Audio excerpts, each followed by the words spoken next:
ಎಲ್ರಿಗೂ ನಮಸ್ಕಾರ. ನಾನು ನಿಮ್ಮ ಪ್ರಾಡಕ್ಟಲ್ ಕನ್ನಡ. ಸೊ ನಾನಿವತ್ತು ನನ್ನ ಗಾಡಿನ ರಿವ್ಯೂ ಮಾಡೋಣ ಅಂದ್ಕೊಂಡೆ.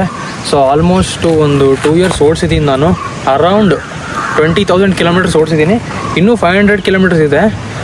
ಬಟ್ ನಾನು 2 yearsಗಿನ್ನ ಜಾಸ್ತಿನೇ ಓಡಿಸಿರೋ ಕಾರಣ ನಿಮಗೆ ಒಂದು ರಿವ್ಯೂ ಕೊಡೋಣ ಅಂತ ಅಂದ್ಕೊಂಡೆ ನೀಟಾಗಿ ನನ್ನ ಓನರ್ಶಿಪ್ ರಿವ್ಯೂನ. ಸೊ ನಿಮಗೆ ಒಂದೊಂದಾಗೆ ಡೀಟೇಲ್ ಹೇಳಿ ಡಿಸ್ಕಸ್ ಮಾಡ್ತೀನಿ ಈ ವಿಡಿಯೋದಲ್ಲಿ. ವಿಡಿಯೋ ಪೂರ್ತಿಯಾಗಿ ನೋಡಿ.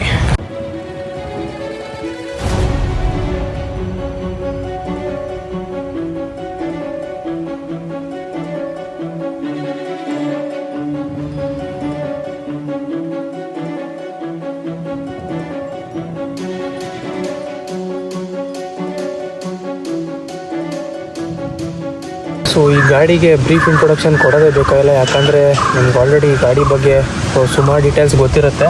ಈ ಗಾಡಿ ಇಂಜಿನ್ ಬಂದು ನಿಮಗೆ 650cc ಪ್ಯಾರಲಲ್ ಟ್ವಿನ್ ಏರೋಯಿಡ್ ಕೂಲ್ಡ್ ಬರುತ್ತೆ, ಲಿಕ್ವಿಡ್ ಕೂಲ್ಡ್ ಬರೋಲ್ಲ. ಪರ್ಫಾರ್ಮೆನ್ಸ್ ಎಲ್ಲ ನಿಮಗೆ ಹೇಳಿದ್ದೀನಿ ಆಲ್ರೆಡಿ. ಇದ್ರ ಸ್ಪೆಸಿಫಿಕ್ಕಾಗಿ ಇದ್ರದ್ದೇ ಒಂದು ವೀಡಿಯೋ ಮಾಡಿ ಹಾಕಿದ್ದೀನಿ ನಾನು ಯೂಟ್ಯೂಬಲ್ಲಿ, ಬೇಕಿದ್ರೆ ಅದು ಡೀಟೇಲ್ ಹೋಗಿ ಚೆಕ್ಔಟ್ ಮಾಡಿ.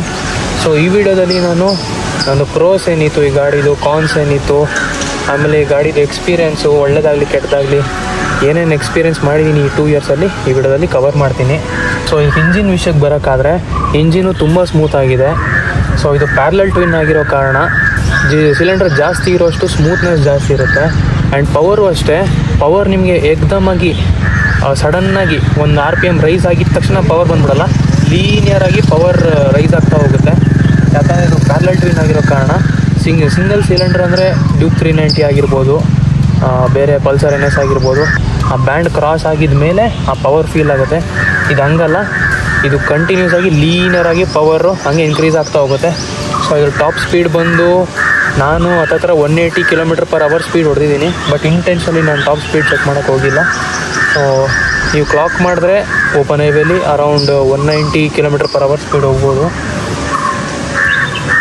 ಸೊ ಇದ್ರ ಬ್ರೇಕಿಂಗ್ ವಿಷಯಕ್ಕೆ ಬರೋದಾದರೆ, ಬ್ರೇಕಿಂಗು ಆಲ್ಮೋಸ್ಟ್ ಆಲು ಎಲ್ಲರೂ ಹೇಳ್ತಿರೋ ಹಂಗೆ ಇದ್ರ ರಿವ್ಯೂಸ್ ಅಷ್ಟೊಂದು ಚೆನ್ನಾಗಿಲ್ಲ. ಬಟ್ ನನಗೆ ಕೇಳೋದಾದರೆ ಈ ಸ್ಪೆಸಿಫಿಕ್ ಗಾಡಿನ ನಿಲ್ಲಿಸ್ಬೇಕು ಅಂದರೆ ಎಷ್ಟು ಬೇಕೋ ಅಷ್ಟು ಬ್ರೇಕಿಂಗ್ ಕೊಟ್ಟಿದ್ದಾರೆ. ಆನೆಸ್ಟ್ಲಿ ಹೇಳಬೇಕು ಅಂದರೆ ಈ ಗಾಡಿ ಯಾವ ಥರ ಗೊತ್ತಾ, ನೀವು ಗಲ್ಲಿಲೆಲ್ಲ ನೀವು ನುಗ್ಸ್ ಹೊಡಿತೀನಿ ಅಂದರೆ ಆಗಲ್ಲ ಡ್ಯೂಕ್ 390 ಥರ. ಯಾಕಂದರೆ ಇದು ವೇಟ್ ಜಾಸ್ತಿ ಇದೆ. ಇದು ಕರ್ವ್ ವೇಟ್ ಬಂದು ನಿಮಗೆ ಅರೌಂಡ್ ಒಂದು 213 to 214 kilos ಏನೋ ಇರಬೇಕು. ಅಕಸ್ಮಾತ್ ನೀವೇನಾದರೂ ಸ್ಟಾಕ್ ಎಕ್ಸಾಸ್ಟ್ ರಿಮೂವ್ ಮಾಡಿ ರೆಡ್ ರೂಸ್ಟರ್ ಹಾಕ್ತೀರಾ ಅಂದರೆ ಸ್ಲಿಪ್ ಆನು ನಿಮಗೆ ಅರೌಂಡ್ ಒಂದು 5 kgs ಆದರೂ ಕಡಿಮೆ ಆಗುತ್ತೆ. ಸೊ ಇದ್ರ ಗಾಡಿದು ಮೈಲೇಜ್ ಬಂದು ಮೈಲೇಜು ನನಗೆ ಒಂದು 15-20 ಕೊಡುತ್ತೆ. ಆ್ಯಂಡ್ ಅಗೇನ್ ಇದು ಓಡಿಸೋ ಸ್ಟೈಲ್ ಪ್ರಕಾರ ಮೈಲೇಜು ನನಗೆ ಒಂದೊಂದ್ಸಲ 11 ಕೊಡುತ್ತೆ, 12 ಕೊಡುತ್ತೆ. ನೀವು ಹೈವೇದಲ್ಲಿ ಕ್ರೂಸ್ ಮಾಡ್ತೀರಾ ಅಂದರೆ ಅರೌಂಡ್ ನಿಮಗೆ 25 ಈಸಿಯಾಗಿ ತರ್ಬೋದು. ಸೊ ಗಾಡಿ ಹೆಡ್ಲೈಟಿಗೆ ಬರೋಣ. ಹೆಡ್ಲೈಟ್ದು ಥ್ರೋ ಅಷ್ಟೊಂದು ಚೆನ್ನಾಗಿಲ್ಲ ಹೇಳಬೇಕು ಅಂದರೆ. ಇದಕ್ಕೆ ನೀವು ಫಾಗ್ ಲೈಟ್ ಹಾಕಿಸ್ಲೇಬೇಕು. ನೈಟ್ ಟೈಮ್ ವಿಷನ್ ನೀವೆಲ್ಲಾದರೂ ನೈಟ್ ಟೈಮ್ ಜಾಸ್ತಿ ಏನಾದರೂ ಕಾಡಲ್ಲಿ ಅಥವಾ ಘಾಟ್ ಸೆಕ್ಷನಲ್ಲಿ ಟ್ರಾವೆಲ್ ಮಾಡ್ತೀರಾ ಅಂದರೆ ಇದ್ರ ಥ್ರೋ ಖಂಡಿತ ಸಾಕಾಗಲ್ಲ. ನೀವು ಫಾಗ್ ಲೈಟ್ ಇನ್ಸ್ಟಾಲ್ ಮಾಡಬೇಕು. ಆ್ಯಂಡ್ ಅಗೇನ್ ನೀವು ಫಾಗ್ ಲೈಟ್ ಇನ್ಸ್ಟಾಲ್ ಮಾಡ್ಬೇಕಾದ್ರೆ ನೋಡ್ಕೊಂಡು ಮಾಡಿ ನೀವು ಯಾವ ಏರಿಯಾದಲ್ಲಿ ಇದ್ದೀರಾ. ಯಾಕಂದರೆ RTO ಪ್ರಕಾರ ಫಾಗ್ ಲೈಟ್ ಹಾಕ್ಸೋದು ಇಲ್ಲೀಗಲೇ. ಕ್ಲಸ್ಟರಲ್ಲೂ ಅಷ್ಟೇ ನಿಮಗೆ ಜಾಸ್ತಿ ಡೀಟೇಲ್ಸ್ ಬರೋಲ್ಲ, ಬರೀ ಅನಲಾಗ್ ಮೀಟರ್ಸ್ ಅಷ್ಟೇ. ಟ್ರಿಪ್ 1 ಟ್ರಿಪ್ 2 ಆಮೇಲೆ ಫ್ಯೂಲ್ ಇಂಡಿಕೇಷನ್ಗೆ ಬರೋದಾದರೆ ಫ್ಯೂಲ್ ಇಂಡಿಕೇಷನ್ ಅಷ್ಟು ಕರೆಕ್ಟಾಗಿ ತೋರಿಸಲ್ಲ. ಒಂದು ಸಡನ್ನಾಗಿ ನೀವು ಒಂದು ಸಲ ಫುಲ್ ಟ್ಯಾಂಕ್ ಮಾಡಿಸ್ತೀರಾ ಆದರೂ ಒಂದೊಂದು ಸಲ ಇದು ಬ್ಲಿಂಕ್ ಆಗ್ತಿರುತ್ತೆ. ಸೊ ಸ್ವಲ್ಪ ಫ್ಯೂಲ್ ಗೇಜ್ದು ಸ್ವಲ್ಪ ಎರರ್ ಇದೆ, ಸ್ವಲ್ಪ ನೀವು ಅಡ್ಜಸ್ಟ್ ಮಾಡ್ಕೊಬೇಕು. ಆಮೇಲೆ ಇತ್ತೀಚೆಗೆ GTಲಿ ತುಂಬ ಇಂಜಿನ್ ಕಂಪ್ಲೇಂಟ್ಸ್ ಬರ್ತಿದೆ, ಇಂಜಿನಲ್ಲಿ ಹೀಸಿಂಗ್ ಸೌಂಡ್ ಬರ್ತಿದೆ ಅಂತ. ಸೊ ಓವರ್ ಟೈಮ್ ನಿಮಗೆ ಒಂದು ಸ್ಪೆಸಿಫಿಕ್ 1000 kilometers ನೀವು ಓಡಿಸಾದ್ಮೇಲೆ ಇಂಜಿನಲ್ಲಿ ಒಂಥರ ಕಸ್ ಅಂತ ಒಂದು ಸೌಂಡ್ ಬರುತ್ತೆ. ಅದು ಯಾವಾಗ ನೋಟಿಸ್ ಆಗುತ್ತೆ ಅಂದರೆ ನೀವು ರೆವ್ ಮಾಡಿದಾಗ, ಅದು ಸ್ಟಾರ್ಟಿಂಗಲ್ಲಿ ಇನ್ಸ್ಟಾಲ್ ಮಾಡಿಸಿದಾಗ ಎಕ್ಸಾಸ್ಟಲ್ಲಿ ಇವಾಗಿರೋ ಸೌಂಡ್ ಇರೋಲ್ಲ. ಸೊ ನೀವು ಸಡನ್ನಾಗಿ ಒಂದು 1000 kilometers ಓಡಿಸಿದ ತಕ್ಷಣ ಅದು ನಿಮಗೆ ಸೌಂಡ್ ಬರುತ್ತೆ. ಸುಮಾರು ಜನ ನನಗೆ ಕಮೆಂಟ್ ಹಾಕಿದರು, ಅದು ಆ ಸೌಂಡ್ ಬಗ್ಗೆ ಏನೂ ಮಾಡೋಕ್ಕೂ ಆಗೋಲ್ಲ. So that sound is available in every GT. ಅದು ಸೌಂಡ್ಗೆ ಬೇರೆ ಸೊಲ್ಯೂಷನ್ನೇ ಇಲ್ಲ, ನಾನು ಹುಡುಕ್ಬಿಟ್ಟೆ. ಆ್ಯಂಡ್ ಅಗೇನ್ ಇನ್ನೊಂದೇನು ಹೇಳಬೇಕು ಅಂದರೆ, ಅಕಸ್ಮಾತ್ ಆ ಸೌಂಡ್ ಬರೋಕ್ಕೆ ಸುಮಾರು ಕಾರಣ ಆಗಿರುತ್ತೆ. ಒಂದು ನಿಮ್ಮ ಸಂಪ್ ಗಾರ್ಡಲ್ಲಿರೋ ಒಂದು ಬೋಲ್ಟ್ ಉದುರೋಗಿರುತ್ತೆ, ಅದು ನೋಡ್ಕೊಳ್ಳಿ. ಅದರಿಂದನೂ ಒಂದು ಸ್ವಲ್ಪ sound ಬರ್ತಿರ್ಬೋದು.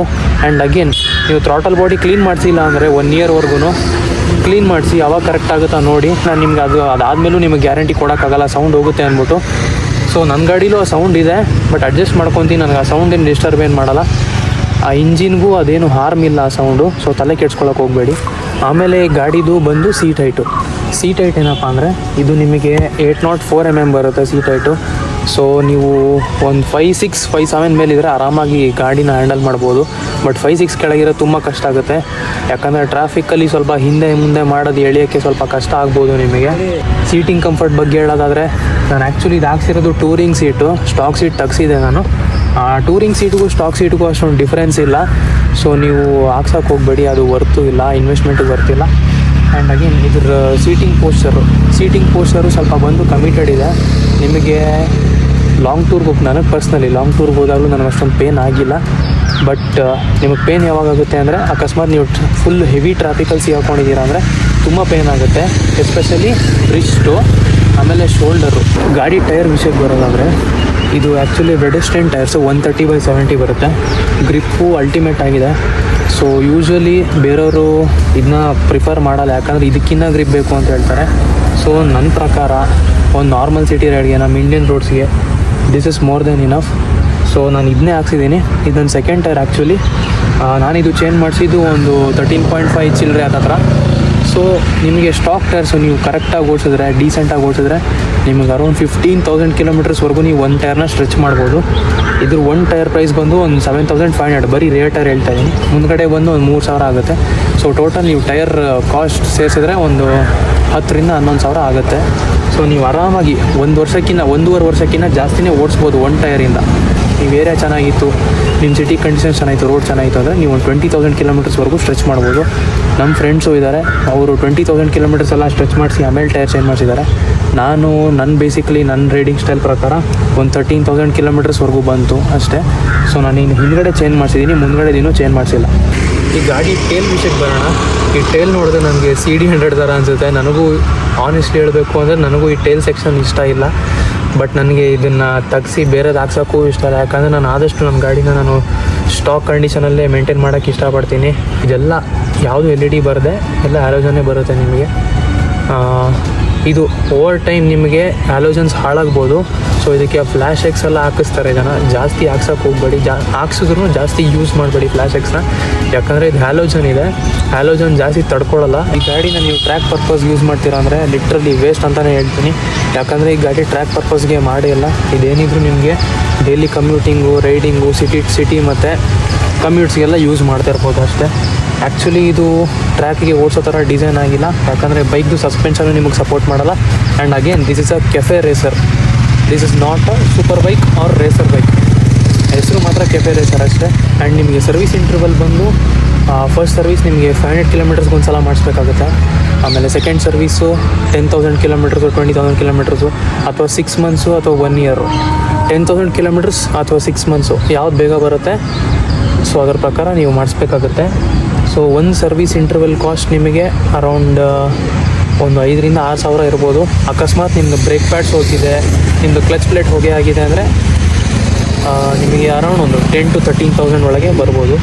So normal middle class ಹುಡುಗ GT650ನ ಆರಾಮಾಗಿ ಮೇಂಟೈನ್ ಮಾಡ್ಬೋದು ಅಂತ ಕೇಳಿದ್ರೆ ಆರಾಮಾಗಿ ಮೇಂಟೈನ್ ಮಾಡ್ಬೋದು. ಅಕಸ್ಮಾತ್ ನಿಮ್ಮ ಮನೇಲಿ ಪಾಕೆಟ್ ಮನಿ ನಿಮ್ಗೆ ಕೇಳಿದಾಗೆಲ್ಲ ಕೊಡ್ತಾರೆ, ಆರಾಮಾಗಿ ಓಡಿಸ್ಕೊಂಡಿರ್ಬೋದು ಅಂತ ಹೇಳಿದ್ರೆ ಮಾತ್ರ ನೀವು ಆರಾಮಾಗಿ ಈ ಗಾಡಿನ ಮೇಂಟೈನ್ ಮಾಡ್ಬೋದು.